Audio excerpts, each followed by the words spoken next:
स्मृति ईरानी भाजपा का एक जाना माना चेहरा, लेकिन इस वक्त कम सुर्खियों में रहने वाला नाम एक बार फिर से मंच पर झूठ बोलती हुई पकड़ी गई हैं। आमतौर पर स्मृति ईरानी के ऐसे तमाम पुराने बयान आपको मिल जाएंगे, लेकिन हाल फिलहाल की बात करें तो स्मृति ईरानी ने ये झूठ लंदन में बोला है। जी हाँ दोस्तों, लंदन में वी द विमेन नाम से एक पॉडकास्ट का या फिर एक आयोजन किया गया था, जिसमें जो सवाल हैं वो करण जौहर, जो कि जाने माने प्रोड्यूसर हैं, वो पूछ रहे थे। सामने गेस्ट के तौर पर स्मृति ईरानी मौजूद थी। स्मृति ईरानी से करण जौहर की बातचीत हो रही थी। इस दौरान स्मृति ईरानी एक बयान देती हैं।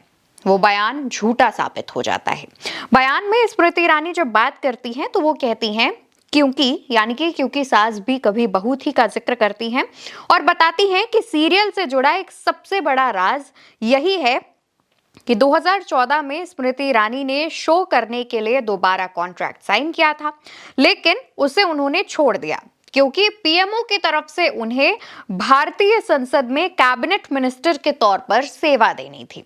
यानी कि स्मृति ईरानी अपने बयान में कहती हैं, ऐसे दो प्रोजेक्ट थे जिन्हें मैंने छोड़ दिया, जिनमें से एक थी एक फिल्म जो मैं दिवंगत ऋषि कपूर के साथ कर रही थी।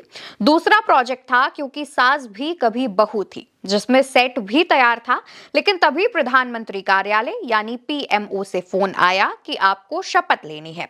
इसलिए मैंने दोनों ही चीजें छोड़ दी और दोनों ही मामलों में ऋषि कपूर जी ने मुझसे कहा, अभी जाओ, क्योंकि अभी देश की सेवा करना सिर्फ फिल्म या टीवी शो करने से कहीं बड़ी सेवा है। अब आपके मन में ये सवाल आ रहा होगा कि आखिर स्मृति ईरानी ने अपने इस बयान में गलत क्या कहा है, क्योंकि 2014 में जब पीएम मोदी की यानी भाजपा की सरकार केंद्र में बनी थी, तब स्मृति ईरानी को पीएमओ की तरफ से बुलावा गया था। कैबिनेट मिनिस्टर के तौर पर स्मृति ईरानी ने शपथ ली थी।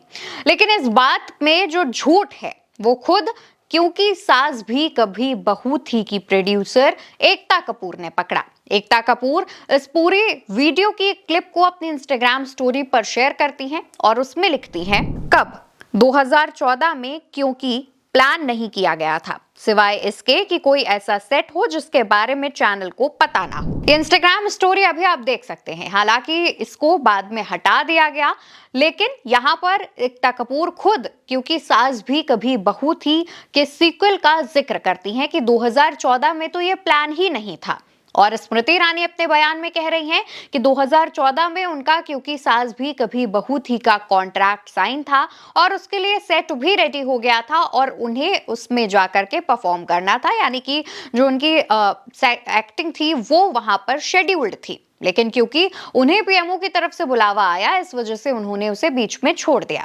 इस तरीके का बयान जब स्मृति ईरानी का सामने आया और इस पर एकता कपूर का रिएक्शन सामने आया, तो यहाँ पर सवाल उठने लगे कि क्या स्मृति ईरानी सिर्फ नेम और फेम के लिए इस तरीके की बयानबाजी करती हैं, या फिर स्मृति ईरानी की तरफ से इस मामले पर झूठ बोलने की क्या जरूरत थी। ऐसे तमाम सवाल लोगों के मन में उठ रहे हैं।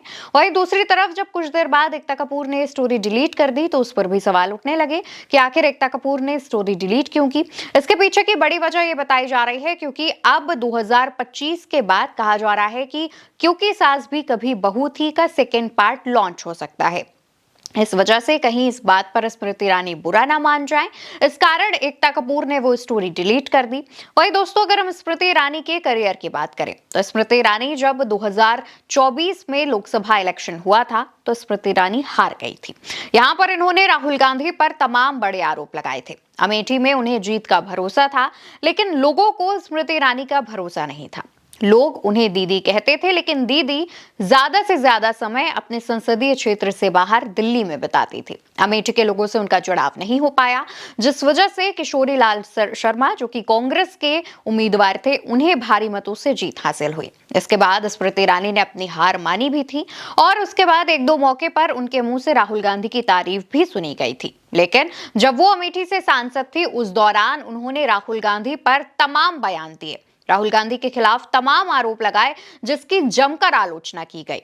स्मृति ईरानी कई मौकों पर ऐसे ऐसे आंकड़े पेश करती थी जो कि बाद में गलत या झूठे साबित हो जाते थे। इसको लेकर के भी समय समय पर कंट्रोवर्सी होती रही है।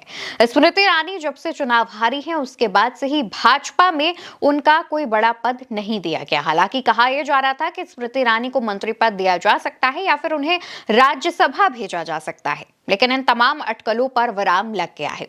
फिलहाल मौजूदा समय की बात करें तो भाजपा के शीर्ष नेतृत्व या फिर प्रेस कॉन्फ्रेंसिंग के दौरान स्मृति ईरानी बहुत ही कम नजर आती हैं। इसके बाद उनके करियर को लेकर सवाल उठने लगा था।